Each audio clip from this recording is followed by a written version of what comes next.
കൊടുങ്ങല്ലൂരമ്മ ഉഗ്രരൂപിണിയും സത്യസ്വരൂപിണിയും ഭക്തപ്രിയയുമാണ്.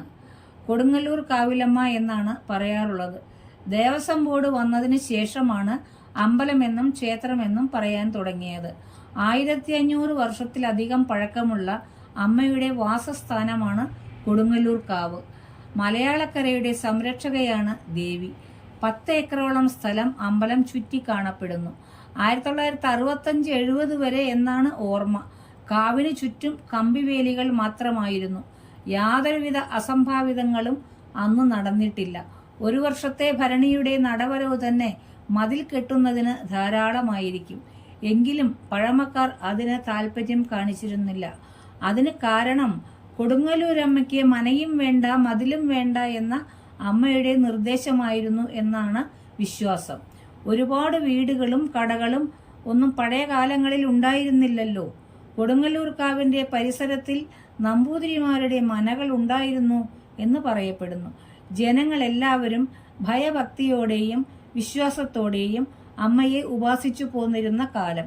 ഭൂതങ്ങളും പ്രേതങ്ങളും നടമാടിയിരുന്നു എന്ന് വിശ്വസിച്ചിരുന്ന ആ കാലങ്ങളിൽ ആരും അസമയങ്ങളിൽ പുറത്ത് സഞ്ചരിക്കാറില്ല. കൊടുങ്ങല്ലൂർ അമ്പല നിയമസമയം കഴിഞ്ഞാൽ കമ്പിവേലിക്കകത്ത് ആരും പ്രവേശിക്കാറില്ല. സമയത്തിനനുസരിച്ച് വെടിവഴിപാട് അമ്പലം വക ഉണ്ടായിരുന്നു. ഇന്നും അത് തുടരുന്നുണ്ട്. ഒരു ദിവസം രാത്രിയിൽ ഒരു വഴിപോക്കൻ വിശന്നു വലഞ്ഞു ക്ഷീണിച്ച് വരികയായിരുന്നു. എവിടെയെങ്കിലും ഒരു വീടോ വെളിച്ചമോ കണ്ടാൽ വിശപ്പ് നിവർത്തിക്ക് എന്തെങ്കിലും വാങ്ങി കഴിക്കാമെന്ന ആഗ്രഹത്തോടെ നടന്നുകൊണ്ടിരിക്കുകയായിരുന്നു അയാൾ. ഒരു വെളിച്ചവും അനക്കവും കണ്ടതും അവിടെ ചെന്ന് ആ വീട്ടുപടി തട്ടി വിളിച്ചു. അപ്പുറത്തെ വീട്ടിൽ ചെല്ലുവാൻ അവർ പറഞ്ഞു വിട്ടു. അവിടെ കണ്ട ഒരു വീടുകളിലും ഭക്ഷണം കിട്ടിയില്ല.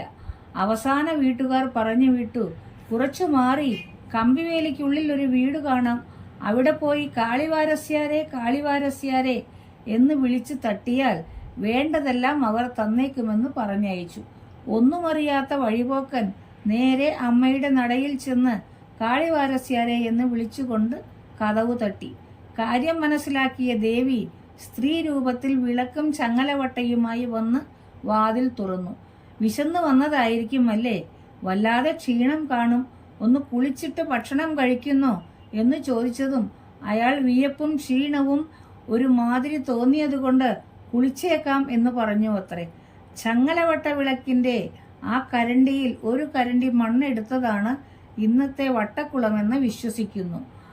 അയാൾ കുളിച്ചു വന്നതും വഴിപാടിന് കരുതിയിരുന്ന അവലും പഴവും ശർക്കരയും വേണ്ടത്ര ഭക്ഷിക്കാൻ കൊടുത്തു.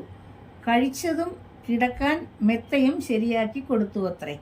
രാത്രി അസമയമായി, ഇവിടെ ഭയമാണ്, വെളുപ്പിന് എഴുന്നേറ്റ് പോകാമെന്ന് പറഞ്ഞ് ദേവി അപ്രത്യക്ഷയായി. അന്ന് രാത്രിയിൽ കോയ്മയും ശാന്തിക്കാരനും ഒരുപോലെ സ്വപ്നം കാണുന്നു. വാർപ്പിനകത്ത് ഒരു മനുഷ്യനെ കാണാം.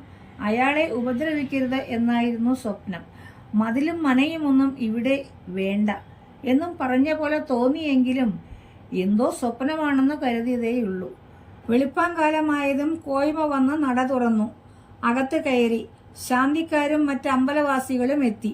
വഴിപാടിന് പായസത്തിന് വാർപ്പെടുക്കുന്നതിന് വേണ്ടി വന്ന കോയ്മയും ആളുകളും വാർപ്പ് പൊക്കിയതും അടിയിലൊരാളെ കാണുന്നു. കോയ്മയ്ക്ക് സ്വപ്നം കണ്ട ഓർമ്മ വന്നു. ശാന്തിക്കാരനോട് വിവരം പറഞ്ഞു. അപ്പോൾ അദ്ദേഹവും അതേ സ്വപ്നം കണ്ട കാര്യം പറഞ്ഞു. വാർപ്പിനടിയിൽ കണ്ട ആളോട് വിവരം തിരക്കി.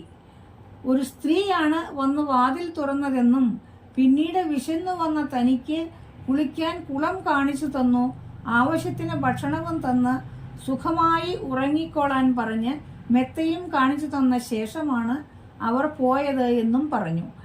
എങ്ങനെ വാർപ്പിനടിയിൽ വന്നു എന്ന് മനസ്സിലാകുന്നില്ല. ഇത് കേട്ടതും ശാന്തിക്കാർക്കും കോയ്മയ്ക്കും മറ്റുള്ളവർക്കും ഇത് ദേവിയുടെ മായയാണെന്ന് മനസ്സിലാക്കാൻ കഴിഞ്ഞു. മനകൾ എല്ലാം തന്നെ നിന്ന് കത്തുകയായിരുന്നു. കൊടുങ്ങല്ലൂരിൽ മന പിന്നീട് ഉണ്ടായിട്ടില്ല. ഒരു കാലത്ത് നമ്പൂതിരി സ്ത്രീകൾ അകായിൽ കയറി തൊഴാറില്ല എന്ന് കേട്ടിട്ടുണ്ട്. ഇപ്പോഴത്തെ സ്ഥിതി എന്തെന്നറിയില്ല.